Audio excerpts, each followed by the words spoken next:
Hello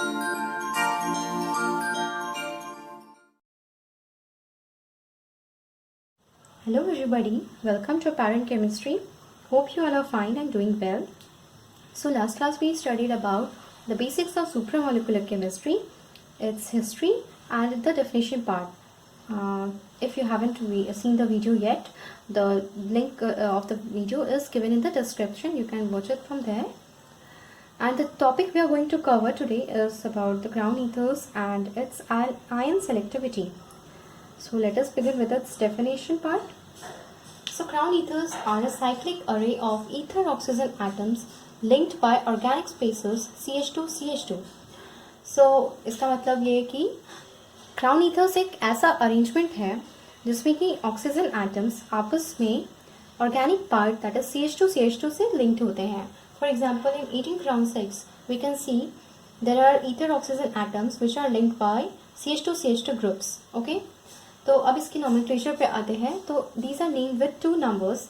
example 18 crown 6 का example लेते हैं जिसमें कि बड़ा नंबर जो 18 है वो डिनोट करता है total number of atoms in the ring.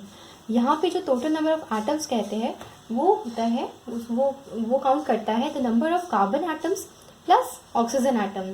तो यहाँ पे देखें तो यहाँ पे 6 ऑक्सीजन एटम्स हैं plus 2 carbon atoms in between, that is 6 oxygen atoms plus 7, 8, 9, 10, 11, 12, 13, 14, 15, 16, 17 and 18. Okay, so there are 18 atoms in the ring. And the smaller number denotes the number of oxygen atoms. So there are 6 oxygen atoms in 18 crown 6. Okay.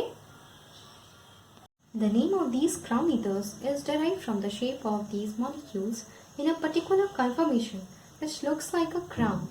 मतलब कि जो crown ethers होते हैं उनका एक particular conformation या particular arrangement में उनका शेप एक क्राउन की तरह रिसेंबल करता है, इस वजह से उनका नाम क्राउन ईथर्स पड़ा. फॉर एग्जांपल जो 18 crown 6 है उसे हम अगर स्पेस में देखें तो वो इस तरह से अरेंजमेंट में रहता है, इस वजह से, और ये शेप जो है वो क्राउन की तरह रिसेंबल कर रहा है, इसलिए इनका नाम क्राउन ईथर्स पड़ा.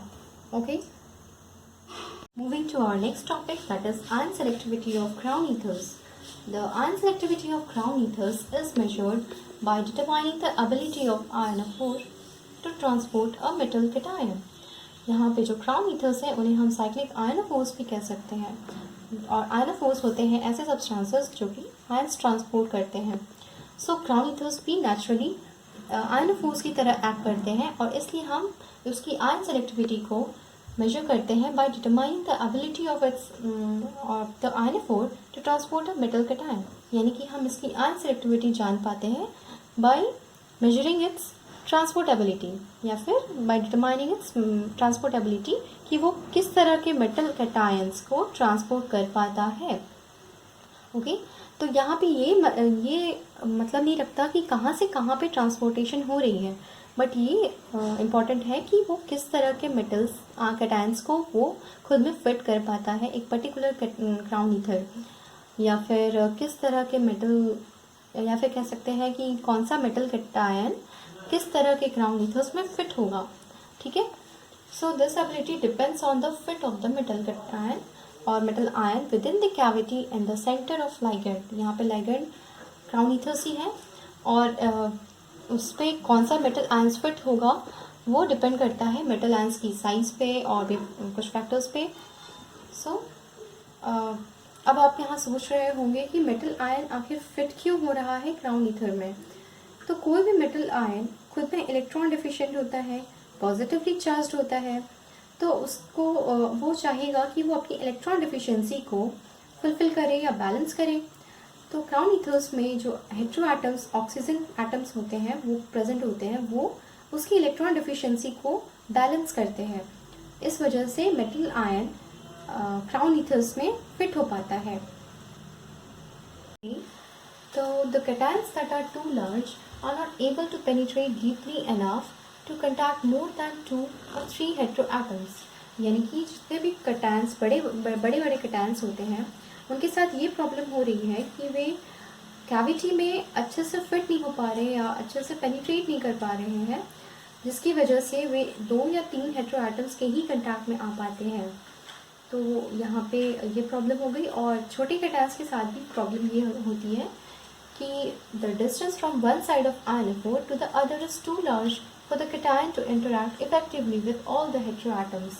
तो यहाँ पे छोटे कैटायंस के साथ भी वही प्रॉब्लम हो रही है कि सारे हेटेरोएटम्स के साथ वो अच्छे से इंटरैक्ट नहीं कर पा रहे हैं। रीज़न ये है कि वे काफ़ी छोटे हो जाते हैं, उनकी जो डायमीटर है वो कैविटी की डायमीटर से काफ़ी छोटी होती है। इस वजह से वे सारे हेटेरोएटम्स यानी कि ऑक्सीजन एटम या हेटेरोएटम्स के कांटेक्ट में नहीं आ पाते हैं। तो बड़े या छोटे कैटायंस के साथ जो बाइंडिंग प्रॉब्लम होती है उसे समझने के लिए हम एक एग्जांपल लेते हैं। फॉर एग्जांपल बेंजो 15 क्राउन 5 एक crown ether has a cavity ideal for sodium plus, यानी कि ये जो क्राउन ईथर है उसकी कैविटी सोडियम प्लस को प्रॉपरली बाइंड करके फिट करके रख सकती है।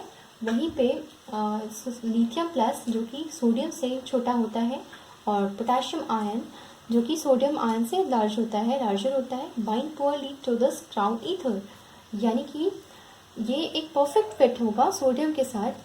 वहीं पे पोटेशियम आयन काफ़ी बड़ा हो जाता है, इसलिए वो सारे हेटेरोएटम से इंटरेक्ट नहीं कर पाता, और वहीं पे लिथियम आयन किसी भी हेटेरोएटम से इंटरेक्ट नहीं कर पाता क्योंकि वो काफ़ी छोटा हो जाता है। सो यहाँ पे इस पर्टिकुलर क्राउन ईथर के लिए सोडियम आइडियल है, आइडियल कैटायन हुआ। Similarly, 18 crown 6 is complementary for K plus ions. Larger cesium ions do not fit in the cavity. मतलब कि जैसे 15 क्राउन 5 आइडियल था सोडियम आयंस के लिए, उसी तरह 18 क्राउन 6 आइडियल है पोटेशियम आयंस के लिए। और यहाँ भी बड़े कैटायन जैसे कि सीजियम आयंस फिट नहीं करेंगे उसके कैविटी में, क्योंकि और रीज़न सेम कि वो काफ़ी बड़े हो जाते हैं और इस वजह से सारे हेटेरोएटम्स के कंटैक्ट में या फिर नहीं आ पाते हैं, या फिर कह सकते हैं वे इफेक्टिवली इंटरेक्ट नहीं कर पाते हैं सारे हेटेरोएटम्स से। तो यहाँ पे एक रिलेशनशिप इस्टेब्लिश होता है between the cavity size, cationic radius and the stability of the complex bond. यानी कि कह सकते हैं कि जैसा कैविटी साइज होगा उस तरह के उसी साइज के रेडियस वाले कैटायंस वहाँ पे फिट होंगे, और जितना अच्छा फिट उतना अच्छा स्टेबिलिटी होगा उस कॉम्प्लेक्स का। तो कह सकते हैं the better the fit of the cation into the cavity of crown ether the stronger the complex. So I hope ये टॉपिक आपको क्लियर हो गया होगा। किसी भी तरह का डाउट्स है तो आप कमेंट सेक्शन में ज़रूर लिखें और वहाँ पे मैं क्लियर कर दूँगी। और फर्दर वीडियोस में मिलते हैं फिर। Thank you.